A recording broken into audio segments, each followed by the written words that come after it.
नमस्ते। आप सभी का स्वागत है कुशी व्रत कथा चैनल में एक बार फिर से। आज मैं आपको निर्जला एकादशी के व्रत की कथा सुना रही हूँ। तो आइए शुरू करते हैं। ज्येष्ठ शुक्ल पक्ष एकादशी को निर्जला एकादशी कहते हैं, क्योंकि भगवान वेदव्यास की आज्ञा अनुसार भीमसेन ने इसे धारण किया था। शास्त्रों के अनुसार इस एकादशी के व्रत से दीर्घायु तथा मोक्ष मिलता है। इस दिन जल नहीं पीना चाहिए। इस एकादशी के व्रत रखने से वर्ष की पूरी एकादशियों का फल मिलता है। ये व्रत करने के पश्चात द्वादशी को ब्रह्म बेला में उठकर स्नान दान तथा ब्राह्मण को भोजन कराना चाहिए।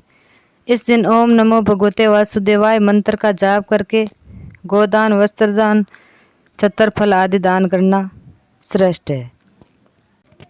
एक समय की बात है, भीमसेन ने व्यास जी से कहा कि हे भगवान, युधिष्ठिर, अर्जुन, नकुल, सहदेव, कुंती तथा द्रौपदी सभी एकादशी के दिन उपवास करते हैं तथा मुझसे भी ये कार्य करने को कहते हैं, मगर मैं कहता हूँ कि मैं भूख बर्दाश्त नहीं कर सकता। मैं दान देकर वासुदेव भगवान की अर्चना करके उन्हें प्रसन्न कर लूँगा। बिना व्रत किए जिस तरह से हो सके मुझे एकादशी व्रत का फल बताइए। मैं बिना काया क्लेश के यह फल चाहता हूँ। इस पर वेदव्यास जी बोले, हे वृकोदर, यदि तुम्हें स्वर्गलोक प्रिय है तथा नरक जाने से सुरक्षित रहना चाहते हो तो दोनों एकादशियों का व्रत रखना होगा।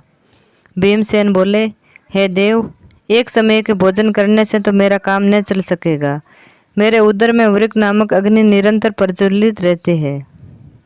पर्याप्त भोजन करने पर भी मेरी क्षुधा शांत नहीं होती। हे ऋषिवर, आप कृपा करके मुझे ऐसा व्रत बतलाइए कि जिसके करने मात्र से मेरा कल्याण हो। व्यास जी बोले, हे बदर, ज्येष्ठ की एकादशी का निर्जल व्रत कीजिए। स्नान आचमन में जल ग्रहण कर सकते हैं, अन्न बिल्कुल न ग्रहण कीजिए। अन्न आहार लेने से व्रत खंडित हो जाता है। तुम जीवन पर्यंत इस व्रत का पालन करो। इससे तुम्हारे पूर्वकृत समस्त एकादशियों के अन्न खाने का पाप समूल विनिष्ट हो जाएगा। व्यास के आज्ञानुसार भीमसेन ने बड़े साहस के साथ निर्जला का यह व्रत किया, जिसके परिणाम स्वरूप प्राप्त होते होते संज्ञाहीन हो गए। तब पांडवों ने गंगाजल, तुलसी, चरणामृत प्रसाद देकर उनकी मूर्छा दूर की। तभी से भीमसेन पाप मुक्त हो गए।